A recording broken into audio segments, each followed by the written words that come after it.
catch you guys up to fucking speed again. Fuck.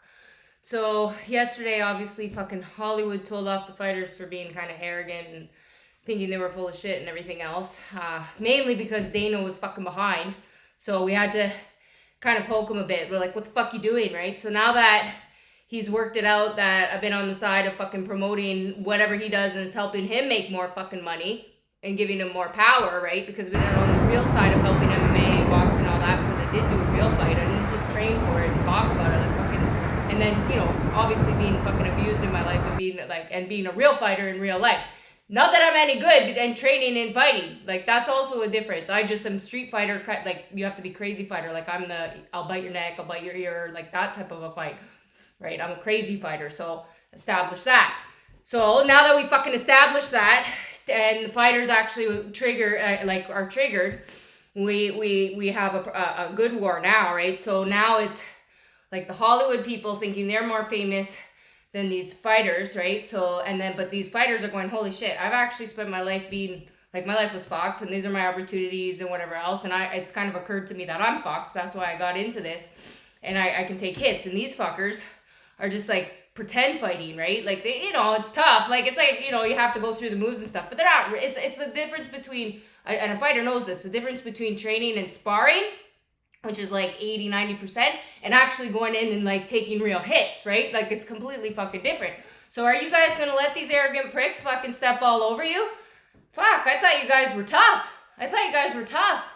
So today, Hollywood versus the real fighters. Let's see. Hollywood, can you rise up and actually fight? Are there any of you that actually know what you're doing, or are you guys all just smoke and mirrors? We'll see by the end of the day, I guess. It's like a ghost haunting thing of... because we said to up the threats. So somebody's stepping on my chest. It's mean, and then blocking out my ears. It was like drowning me too a bit. I had a lot to say, and then they blanked it. Oh yeah, because I ordered the 51 cases. Well, I made the kid do it. The SpongeBob things. Snoop's mom's over here. When she crosses over, she gives me instructions, and she had to kick his ass, obviously. The boys lost. But they know why, so they're gonna make it up now. Put on the dress, boys. Makeup. Cross-gender it up. Let's go, all of you, because we called out the gangsters. Nobody fucking around anymore. Okay, so where are we at with the updates of the job situation? So, well, basically, last night, obviously, well, I'll just go back a bit. So, obviously, took over Dracula's job last year. I guess he was sleeping, right? Because he's a man and he was sleeping on the job. So, fucking had to take that job over. So, check on that.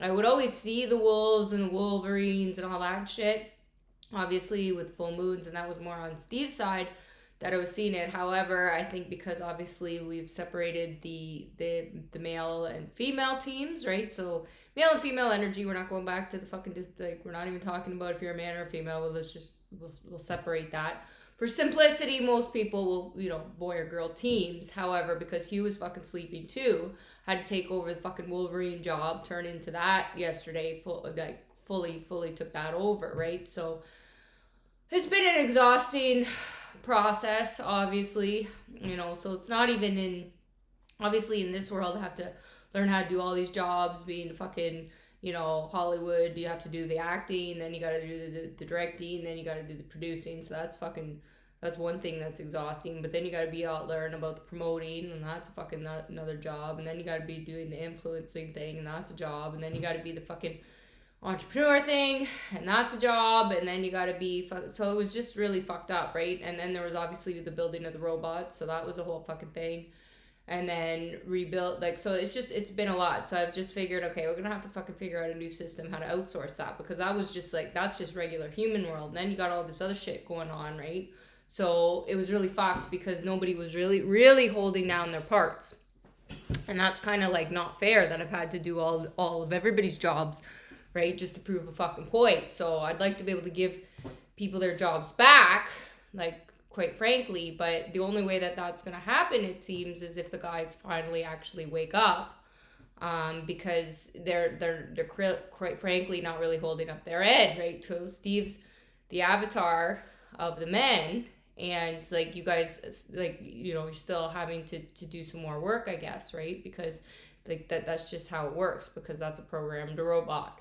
So how, like, and if it's attached to your head and you guys are still behind, that means you're no you're still having a lot of work to do. So don't get fucking cocky.